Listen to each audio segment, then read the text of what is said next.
Hello दोस्तों, स्वागत है आपका अपने YouTube channel PC study centre पर। दोस्तों, आज बहुत दिन के बाद हम लोग एक नए टॉपिक पे चर्चा करेंगे। आज का जो हमारा टॉपिक रहने वाला है, कुछ इंपॉर्टेंट आईएएस कोड हम लोग जानेंगे जो हम लोग सिविल इंजीनियरिंग में काफी ज्यादा यूज होता है, एसएससी जेईई में भी और आपके बीटीयूपी बोर्ड में भी। दोस्तों, ये काफी इंपॉर्टेंट होने वाला है। कुछ ही इंपॉर्टेंट हम लोग आईएएस कोड जानेंगे जो आपके लिए काफी ही बेहद फायदे होगा। चलिए वीडियो को स्टार्ट करते हैं। चैनल पर फर्स्ट टाइम चैनल को सब्सक्राइब कर दीजिएगा, इस तरह की वीडियो आपको मिलती रहेगी। तो देखिए, हमने यहाँ पे एक टॉपिक लिख दिया है कि सब इंपॉर्टेंट कोड। आईएएस कोड क्या है? आईएएस कोड होता क्या है? बेसिकली आईएएस कोड बोले तो इंडियन स्टैंडर्ड कोड होता है, भारतीय मानक ब्यूरो के अनुसार। इसमें क्या होता है, कई जो बड़े लेवल पे जो होते हैं सिविल इंजीनियरिंग या जो भी होते हैं उसके हेड होते हैं, तो उनके द्वारा एक बैठक होती है। तो उन बैठक में कोई जो लोड होता है, कोई भी स्ट्रक्चर का लोड होता है, तो उसको कैलकुलेट करके एक यहाँ पे भी इतना लोड आएगा, इतना लोड आ सकता है, उसकी एक सीमा बनाई गई है। ठीक है, उसके अंतर्गत सारी चीजों को दी गई है, तो उसे बोला जाता है आईएएस कोड। तो चलिए हम लोग कुछ इंपॉर्टेंट आईएएस कोड जानते हैं। तो सबसे पहले हम लोग जानेंगे आईएएस 456। तो सबसे पहला आपका कोड रहेगा आईएएस 456/2000। बेसिकली जो आईएएस 456/2000 जो कोड होता है, ये हम लोग यूज करते हैं आरसीसी के लिए। ये हम लोग यूज करते हैं आरसीसी, यानी कि रेनफोर्स सीमेंट कंक्रीट। ठीक है, ये आप लोग के लिए 4th सेमेस्टर में है, आपका एक सब्जेक्ट है आरसीसी, रेनफोर्स सीमेंट कंक्रीट। तो इसमें जो भी हम लोग स्ट्रक्चर हम लोग तैयार करते हैं, जो भी डिजाइन करते हैं आरसीसी का, ये सारी चीजें आईएएस 456/2000 के अंतर्गत आपको दिया गया है। दूसरा जो कोड है आईएएस 800/2007। ये बेसिकली एक कोड होता है जो यूज किया जाता है स्टील के लिए। ठीक है, काफी ज्यादा इंपॉर्टेंट है। स्टील का अर्थ होता है इस्पात। इसी का डिजाइन हम लोग जो करते हैं वो 3 चीजों पे करते हैं, 3 मेथड पे करते हैं। पहला जो होता है एलएसएम होता है, बोले तो लिमिट स्टेट मेथड। दूसरा होता है डब्ल्यूएसएम, जिसे बोला था वर्किंग स्ट्रेस मेथड, और एक होता है अल्टीमेट लोड मेथड, यूएलएम। ठीक है, तो इसमें जो स्टील होता है, स्टील का जो एलएसएम मेथड होता है वो आपका 2007 के अंतर्गत रखा गया है एलएसएम मेथड में। ठीक है, एलएसएम। और आपका जो 800 है, 800 में डब्ल्यूएसएम का यूज किया जाता है। ठीक है, तो ये होता है आपका स्टील का कोड आईएएस 800/2007। कई बार जेईई एग्जाम में डायरेक्ट इसको पूछ लिया जाता है। उसके बाद आपका जो कोड रहने वाला है वो है आईएएस 1343।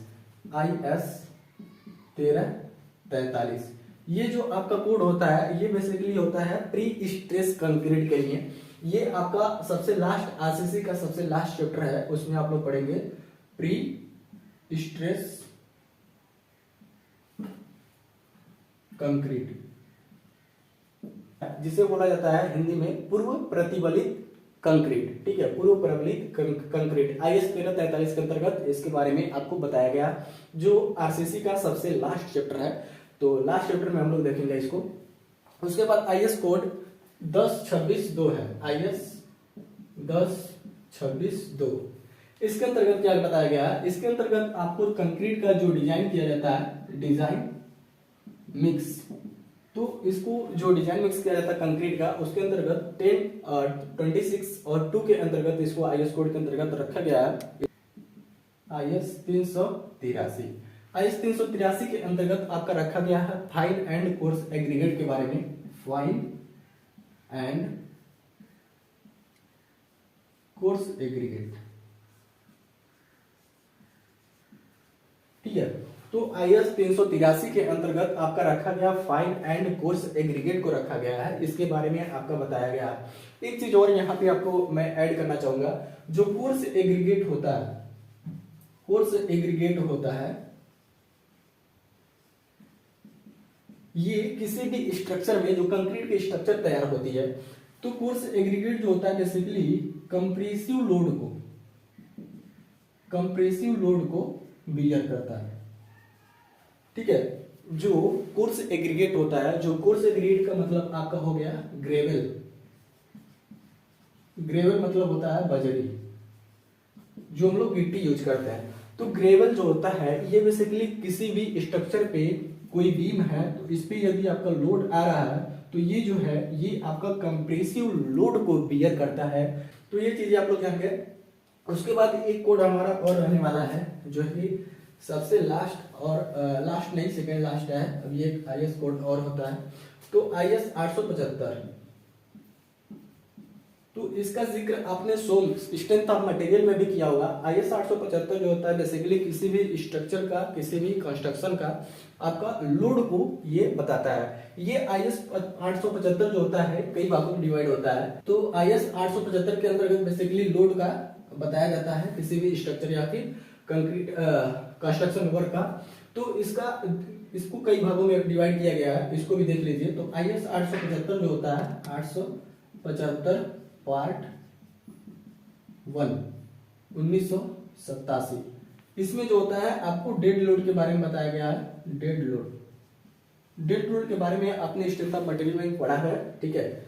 जो भी आपका स्ट्रक्चर बना है उसका स्वयं का जोहार होता है, डेड लोड होता है, ठीक है। उसके बाद आईएएस 875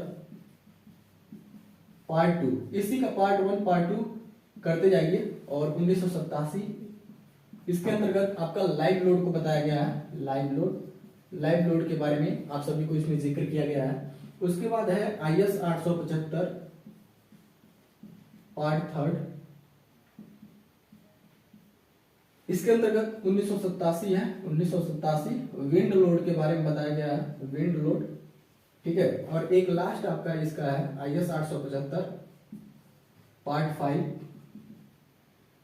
4 इस 1987, इसमें आपका सुनो लोड के बारे में बताया गया है, ठीक है।